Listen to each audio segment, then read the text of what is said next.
नरेंद्र मोदी जिंदाबाद। नरेंद्र मोदी जिंदाबाद। बोलो बोलो भारत माता की।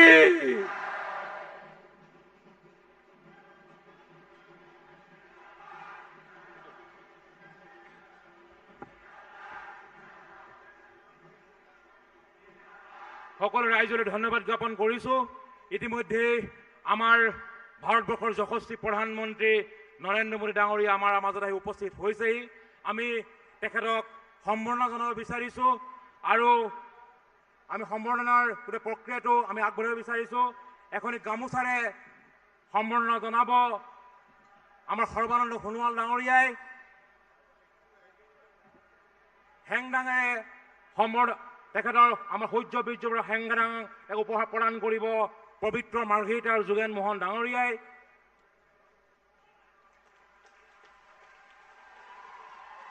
এখনি শৰাইৰে তেখেতক আমি সন্মান যাচিব বিচাৰিছো। শৰাইখনি প্ৰদান কৰিব বিমল বৰা ডাঙৰীয়াই।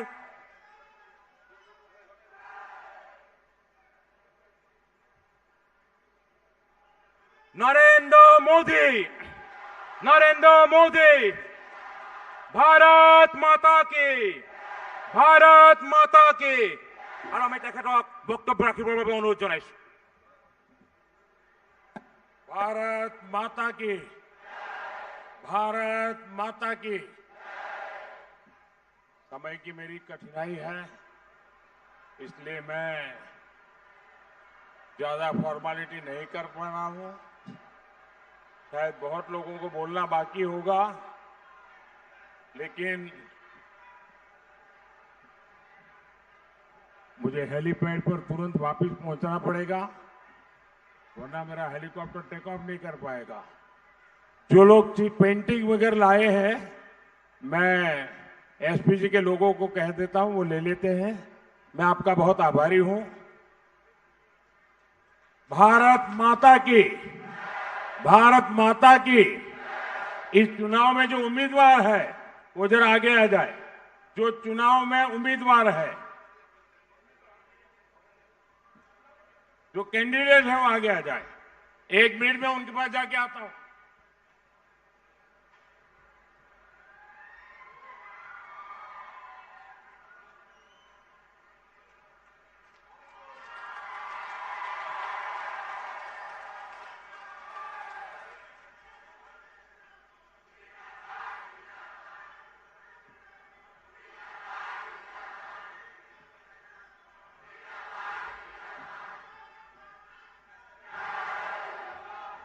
भारत माता की।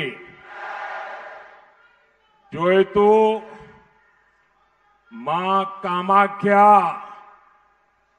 उजोनीर राइज केने आसे आपना लोके मोर आंतरिक मरम और श्रद्धा जासीजो।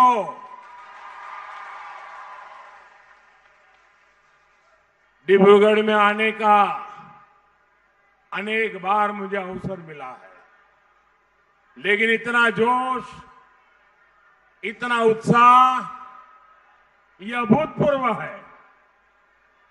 दूर दूर तक मैं देख रहा हूं, वहां हाईवे पे शायद उनको सुनाई नहीं देता होगा, दिखाई नहीं देता होगा, लेकिन लोग खड़े हैं।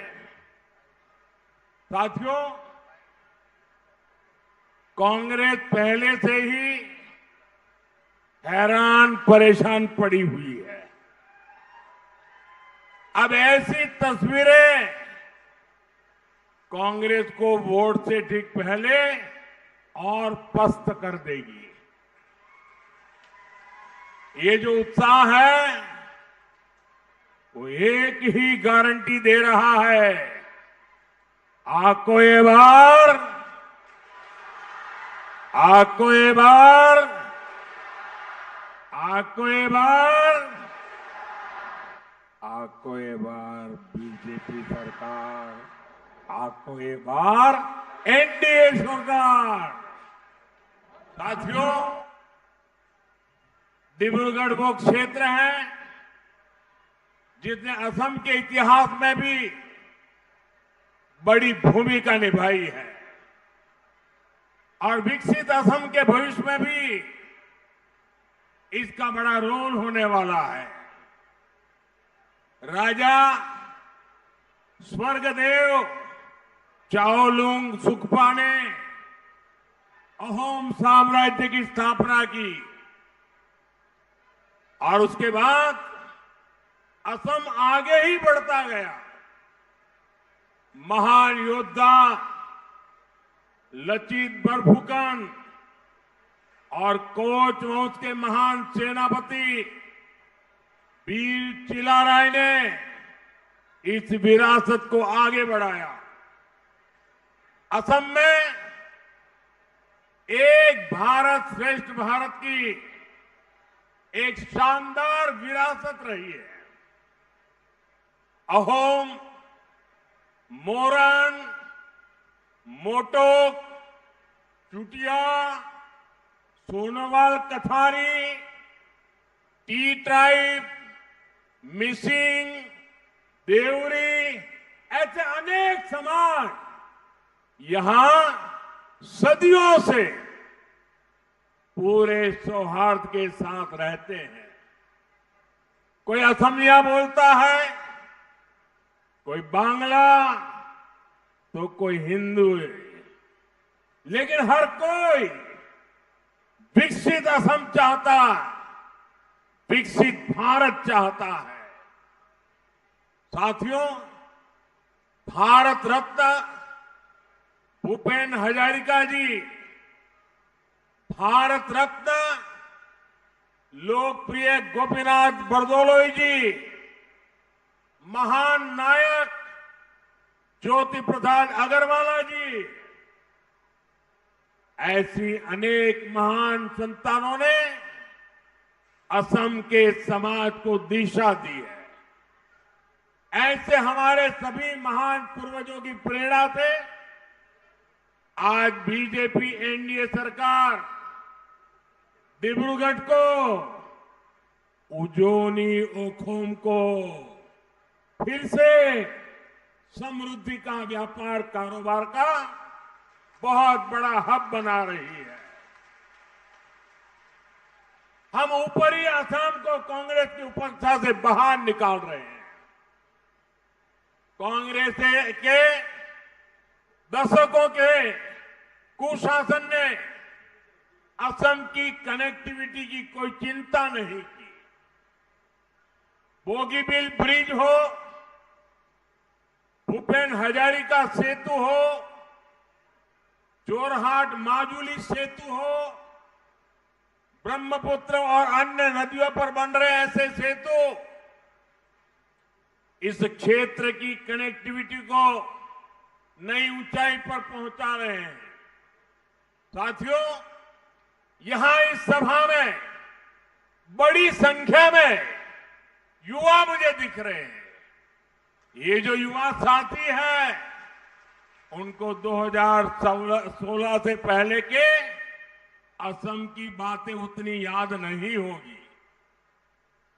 कांग्रेस असम की कैसे उपेक्षा करती थी, इसका उदाहरण नुमालीगढ़ से डिब्रूगढ़ वाला हाईवे भी है। इस हाईवे को 2005 में स्वीकृत किया गया, लेकिन इस पर 2013 तक कुछ नहीं हो पाया था।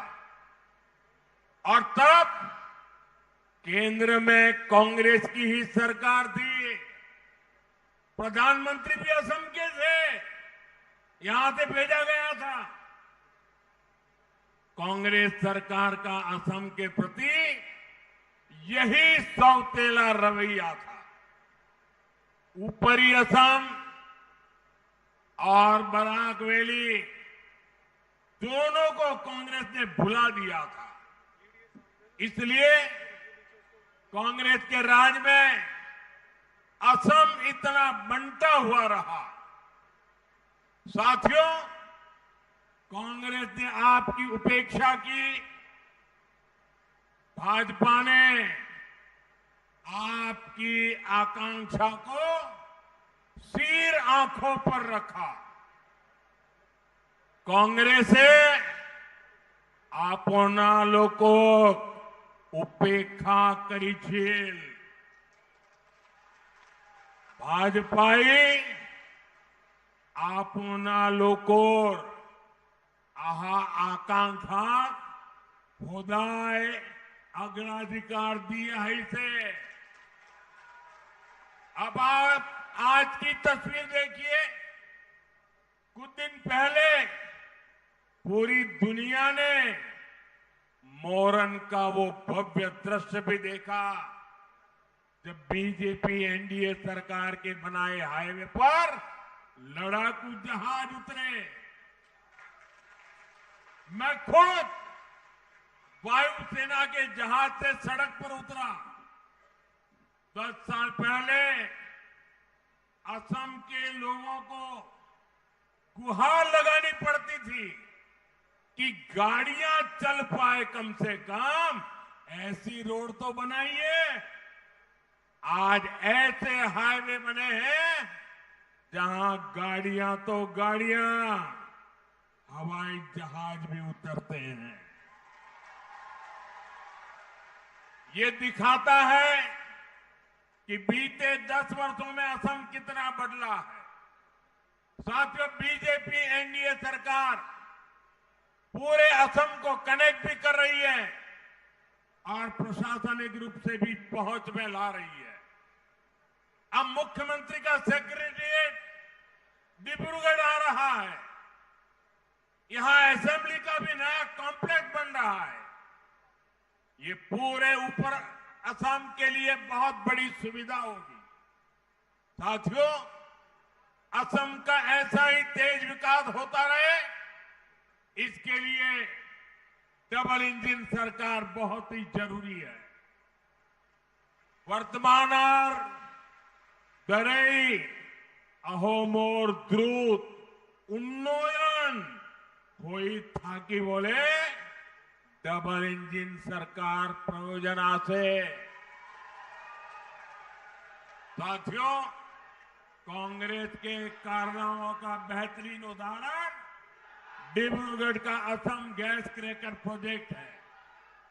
ये प्रोजेक्ट असम एकॉर्ड का हिस्सा था। समझौते के 10 साल बाद 1995 में पहली बार नरसिम्हा राव जी ने इसका शिलान्यास रखा था। फिर ये ठंडे बस्ते में डाल दिया गया। उसके बाद कांग्रेस की सरकार ने 2007 में फिर से इसका शिलान्यास किया और फिर से लटकाया गया। आपने 2014 में कांग्रेस को विदाई दी, बाय बाय किया और बीजेपी एनडीए को दिल्ली में अवसर दिया। हमारी सरकार ने इस काम को तेजी से पूरा किया और 2016 में मुझे ही असम गैस क्रैकर प्रोजेक्ट का लोकार्पण करने का अवसर मिला था।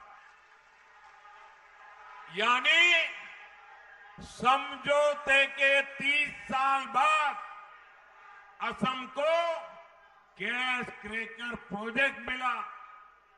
साथियों, कांग्रेस करप्ट भी है और काम भी नहीं करना चाहती।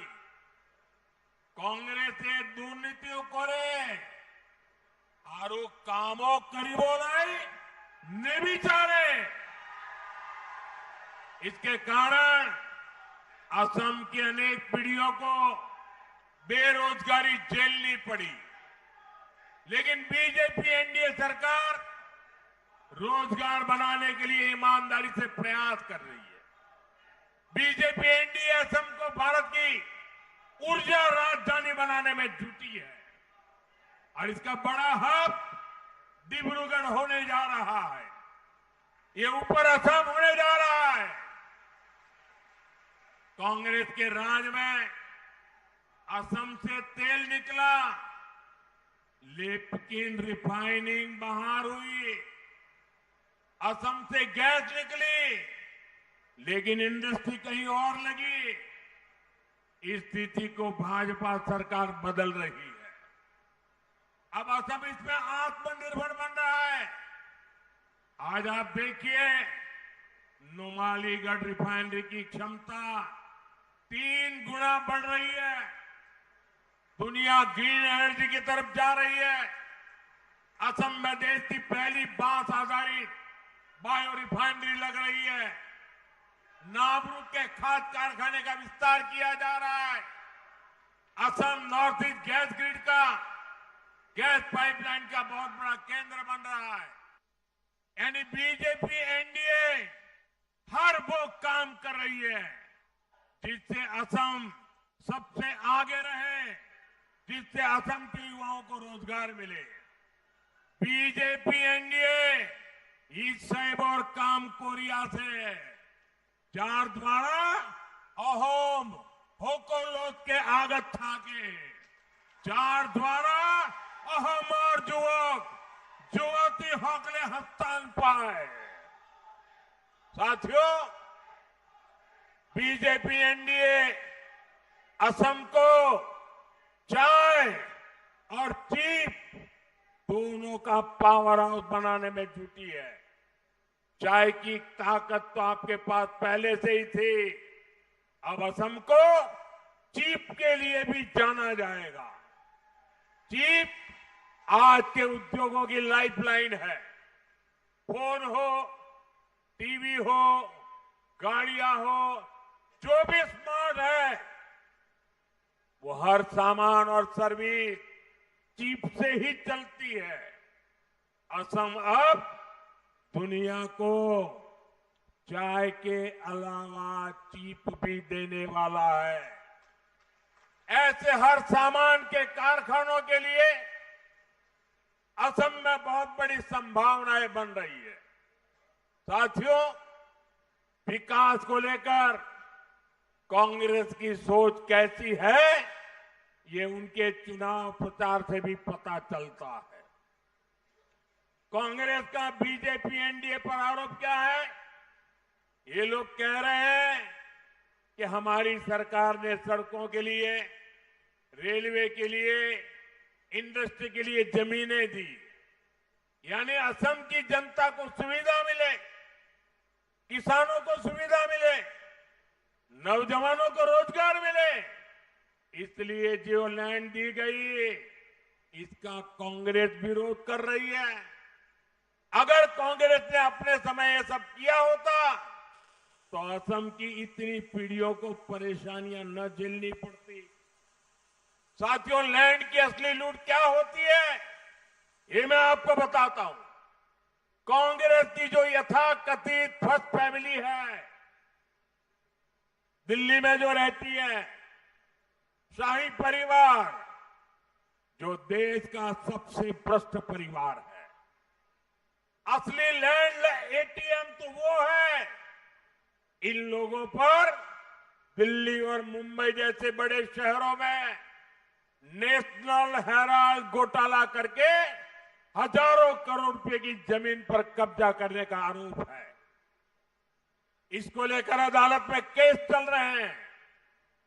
एक राजीव गांधी चैरिटेबल ट्रस्ट है, इस पर उद्योगों के लिए दी गई जमीन कब्जा करने के आरोप लगे हैं। एक जवाहरलाल नेहरू मेमोरियल फंड है, उस पर भी दिल्ली में प्राइम लोकेशन पर जमीन कब्जाने को लेकर केस हुए हैं। ये इस शाही परिवार के कुकर्म है और यहां आकर ये लोग दूसरों पर झूठे आरोप लगाते हैं। साथियों, कांग्रेस को आज जमीन की याद इसलिए आई क्योंकि इसकी राजनीतिक जमीन खिसक गई है। कांग्रेस को असली समस्या इस बात से है कि बीजेपी एनडीए सरकार असम की मूल संतानों को, जनजातीय समाज को भूमि के पट्टे क्यों दे रही है। ट्राइबल परिवारों को जमीन का हक मिलना कांग्रेस को अच्छा नहीं लग रहा। कांग्रेस को असली दर्द इस बात से है कि बीजेपी एनडीए सरकार टी गार्डन के लाखों परिवारों को जमीन के पट्टे क्यों दे रही है। टी गार्डन के जिन परिवारों को कांग्रेस ने बेहाल छोड़ा, आज उनके पास अपने नाम पर जमीन हो रही है। ये कांग्रेस की असली समस्या है। साथियों, आज कांग्रेस को लैंड की याद दिलाई इसलिए आई क्योंकि उसके घुसपैठिया वोट बैंक के कब्जे से जमीन छीनी जा रही है। जमीन पर बवाल के पीछे की सबसे बड़ी वजह यही है। एक घुसपैठियों को कवर देने का कांग्रेसी गेम प्लान है। इन्होंने हमारे सत्र की, काजीरंगा जैसी हमारी शान की जमीनें, किसानों की, आदिवासियों की जमीनें घुसपैठियों को दे दी थी। हमारी सरकार ने ऐसी लाखों बीघा जमीन से घुसपैठियों को बाहर खदेड़ दिया है और यही दुख कांग्रेस को खाया जा रहा है। आप मुझे बताइए साथियों, असम की इंची जमीन से घुसपैठियों को निकालना चाहिए कि नहीं निकालना चाहिए? घुसपैठियों को निकालना है। घुसपैठिए जाने चाहिए। ये काम कौन कर सकता है? ये काम कौन कर सकता है? ये काम कौन कर सकता है? ये काम बीजेपी एनडीए को दिया, आपका एक वोट कर सकता है। आपके वोट की ताकत है। साथियों, बीजेपी एनडीए सरकार जहां भी है, बहनों बेटियों की सुरक्षा, सम्मान और समृद्धि हमारी प्राथमिकता रही है। लेकिन मोदी अपनी बहनों के लिए कुछ भी करे, कांग्रेस को ये बिल्कुल अच्छा नहीं लगता।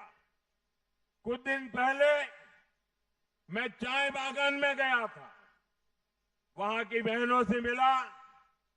वे सभी बहुत खुश थी और उन्होंने गीत संगीत का भी आयोजन किया था। लेकिन कांग्रेस ने बहनों के साथ मेरी बातचीत को लेकर भी गंदगी फैला दी। कांग्रेस के लोग चाय बागान की बहनों के पहनावे और उनकी संस्कृति को बदनाम कर रहे हैं। एआई से जुटी तस्वीरें बना रहे हैं। साथियों, बहनों के लिए कुछ भी काम हो, कांग्रेस उसका विरोध ही करती है। यहां देखिए, अरुणोदय योजना को लेकर ये क्या कह रहे हैं? चुनाव के बाद ये होगा, वो होगा, ऐसा कहकर डराते हैं। लेकिन असम बीजेपी ने घोषणा की है कि चुनाव के बाद अरुणोदय स्कीम का दायरा और बढ़ाया जाएगा। साथियों, कांग्रेस के लोगों उज्ज्वला के मुफ्त गैस कनेक्शन को लेकर भी यही झूठ फैलाया था। लेकिन योजना आज तक चल रही है।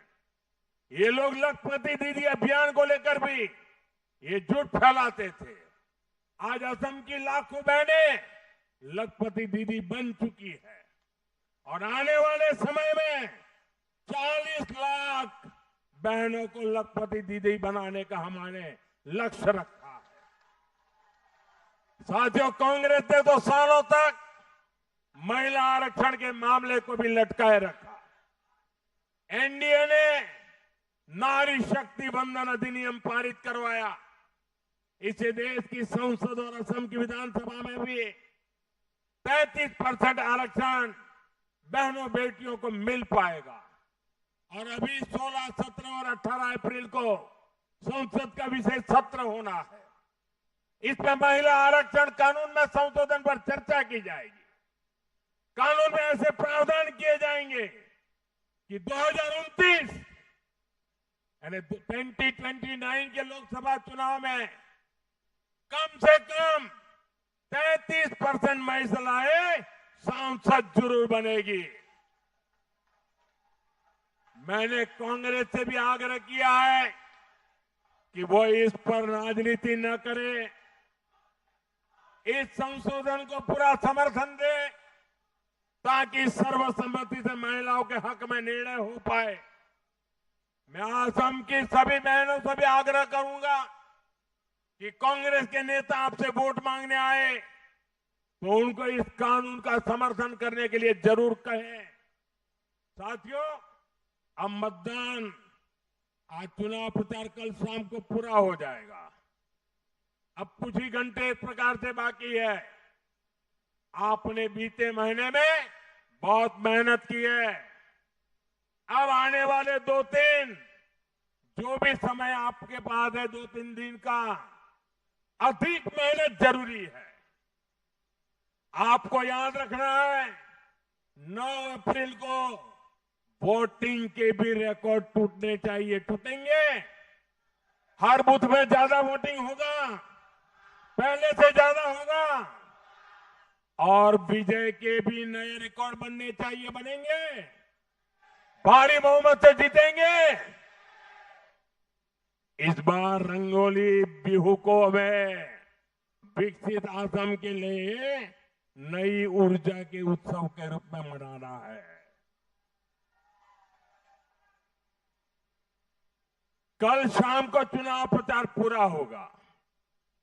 इस बार असम में मैं जहां गया हूं, मैंने अद्भुत दृश्य देखा है। एक से बढ़कर एक रैलियां, हर रास्ते पर रोड शो, चारों तरफ विजय की महक आ रही है। मैं असम के लोगों ने जो प्यार दिया है, भाजपा एनडीए को जो समर्थन दिया है, पूरे असम के लोगों का मैं आज आभार व्यक्त करता हूं, क्योंकि कल शाम को चुनाव प्रचार पूरा होगा। ये मेरी आखिरी सभा है इस चुनाव प्रचार की। मैं यहां से और राज्य में चला जाऊंगा, लेकिन मुझे आपका ये प्यार हमेशा याद रहेगा, आपका ये समर्थन याद रहेगा। और मैं आपको ये जो दृश्य मैंने देखा है ना, मेरा भी राजनीति का तजुर्बा बड़ा पुराना है। मैं पूरे विश्वास से जा रहा हूं, असम में फिर से बीजेपी एनडीए की सरकार बनेगी। और मैं आपको वादा करता हूं, जब हैट्रिक लगेगी, तीसरी बार शपथ समारोह होगा, मैं स्वयं आपका आभार व्यक्त करने के लिए उस शपथ समारोह में मौजूद रहूंगा। बोलिए मेरे साथ, भारत माता की, भारत माता की, भारत माता की, वंदे वंदे वंदे। बहुत बहुत धन्यवाद।